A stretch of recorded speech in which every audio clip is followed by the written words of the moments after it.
You're the rebel, you're the misfit, you're the one here to break the mold. You're the cycle breaker, you're the cycle maker.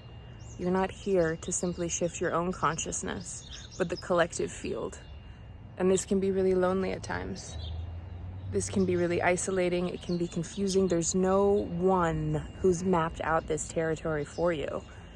You have your higher self, your intuition, that cellular soul level knowing that you need to take this step, or you need to do this thing, or this detour or pivot or breakdown was actually the greatest blessing. You are a master in the making.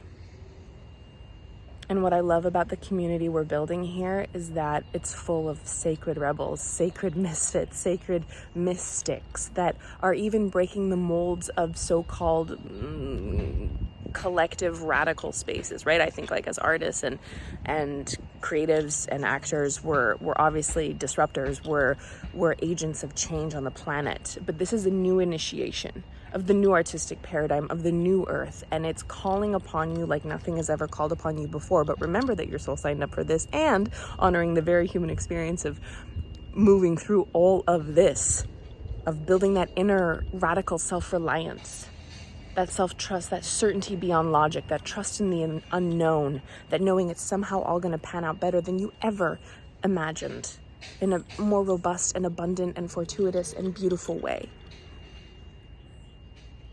You're not just here to shift your own consciousness, you're here to shift the collective field. And that is a huge responsibility. And like we've spoken about before, maybe you're not where you want to be right now in terms of the 3D matrix, the metrics. Because you're here to initiate and carve out something greater. You're here to make magic on the planet, magic if on the planet. And recently, I think, was that a hummingbird that just flew behind me? That was really magical and beautiful. Whoa, we're like moving back. It's a funny angle. That was really cool. Just, wow. Well, that was a message for someone. Maybe me. Recently, Akmal and I, my husband and I, we were watching an interview from one of our teachers in Tashkent. And at the Ilkham Theater of Mark Weil in Uzbekistan. And we both felt such a deep sadness, a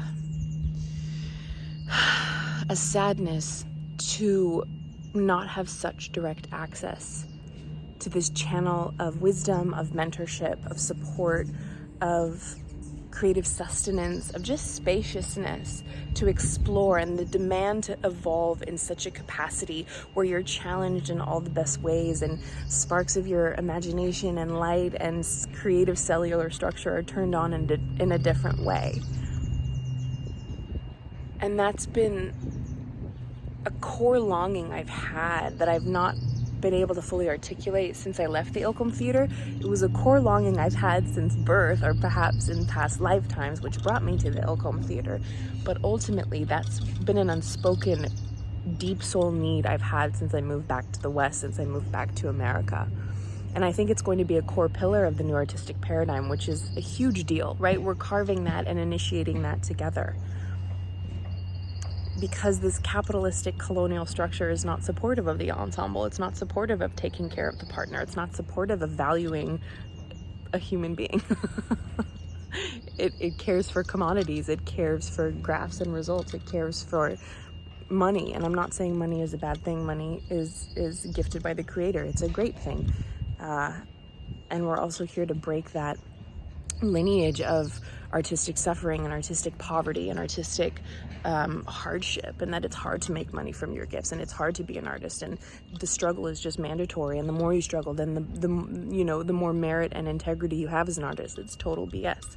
We're here to unwind that in such a magical, beautiful way. I have like coffee in this hand here, which is why I have to keep moving the camera. Thanks for your patience.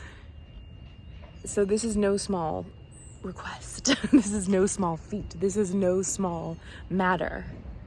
And my intention is that we are continuing in our own process.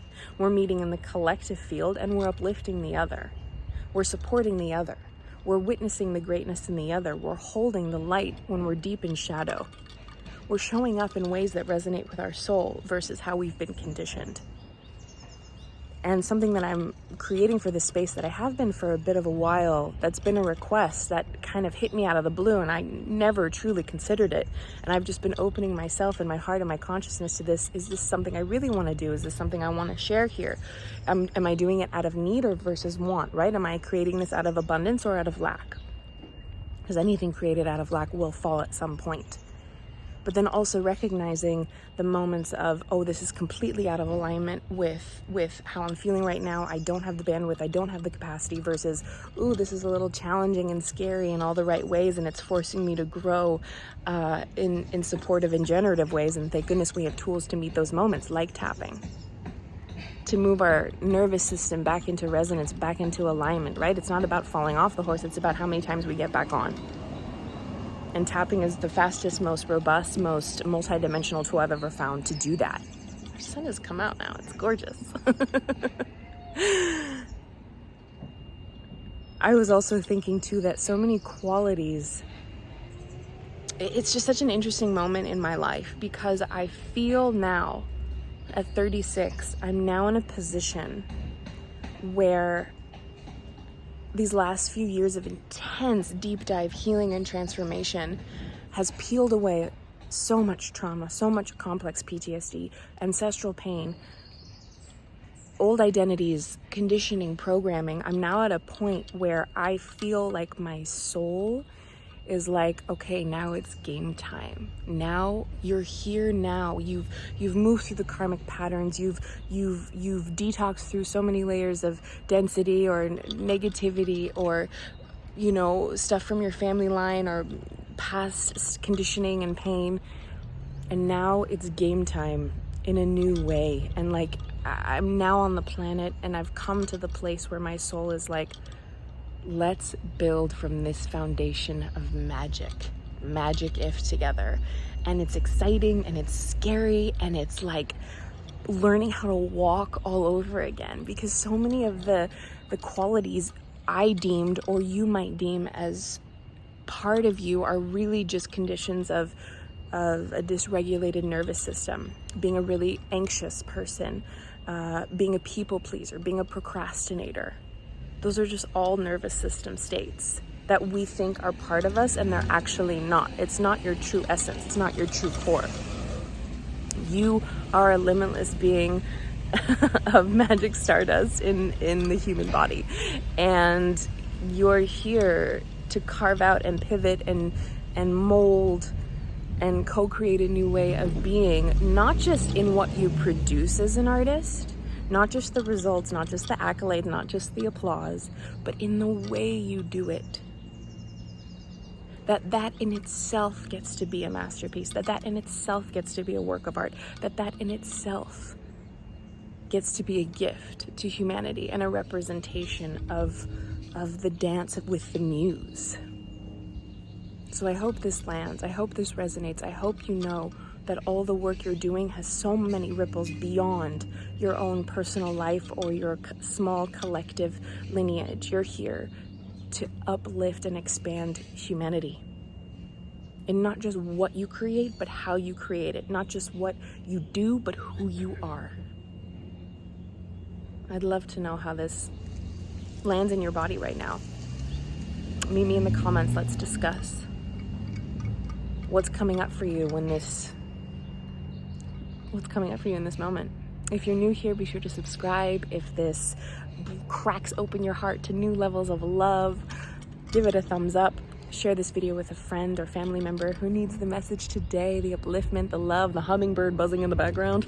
Is there a hummingbird emoji, by the way? I think they should make a hummingbird emoji. I'd be here for that. So much love, and I'll see you in the next video. Ciao, ciao.